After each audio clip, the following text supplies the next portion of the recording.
నెయ్యికి బదులుగా ఆయన అన్నటువంటి మాట, నెయ్యికి బదులుగా యానిమల్ ఫ్యాట్ వాడినారు అని. ఆ మరుసటి రోజు దానికి పొడిగింపుగా నెయ్యిలో పంది కొవ్వు, ఆవు కొవ్వు కలిపారని ప్రచారం చేసినారు.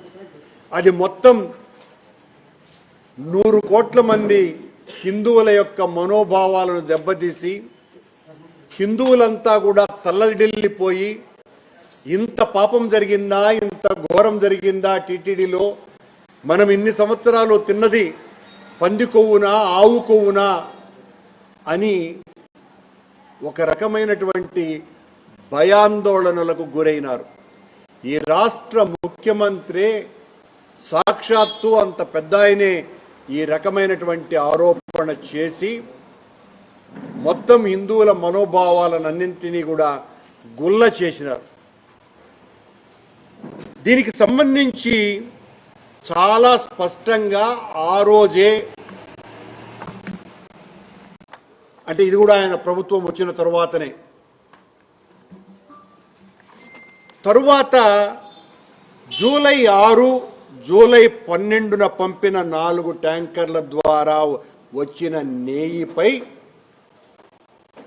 ఎన్డీడీపీ రిపోర్టులు రావటము, అంతకు పూర్వమే టీటీడీ ల్యాబ్ కూడా నాణ్యత సరిపోలేదు అని తిరస్కరించటం కారణంగా ఇందులో వనస్పతి ఆయిల్ ఉన్నట్టుగా తెలిసింది అని సాక్షాత్తు ఈవో శ్యామల్ రావు గారే పత్రికా సమావేశంలో ప్రకటించటం జరిగింది.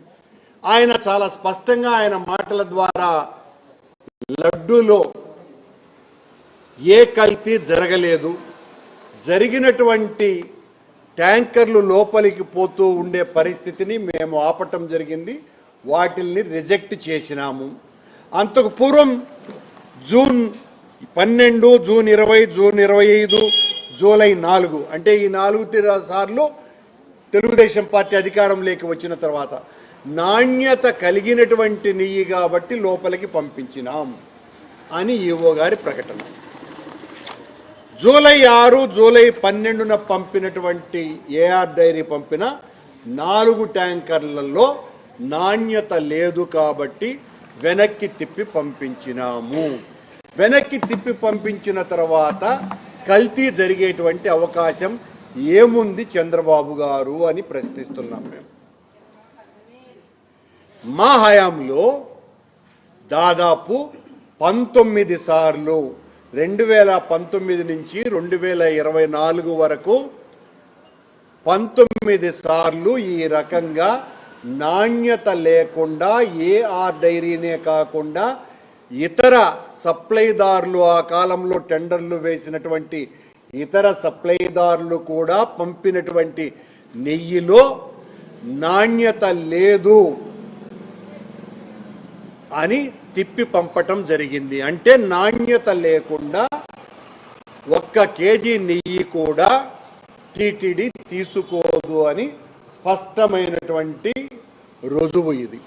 ఇంతేకాకుండా 2014 నుంచి 2019 వరకు చంద్రబాబు గారు ముఖ్యమంత్రిగా ఉన్న సమయంలో 15 సార్లు ఇదే రకంగా నెయ్యి ట్యాంకర్లను తిప్పి పంపించినారు నాణ్యత లేని కారణంగా.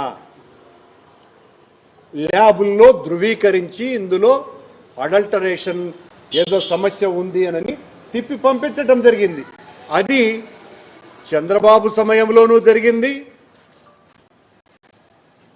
జగన్మోహన్ రెడ్డి గారి పాలనలోనూ సాగింది. అంటే టీటీడీలో నెయ్యి యొక్క నాణ్యత నిర్ధారించేటువంటి ల్యాబ్, అందులోనూ కూడా 2019 తరువాత మేము అధికారంలోకి వచ్చిన తర్వాత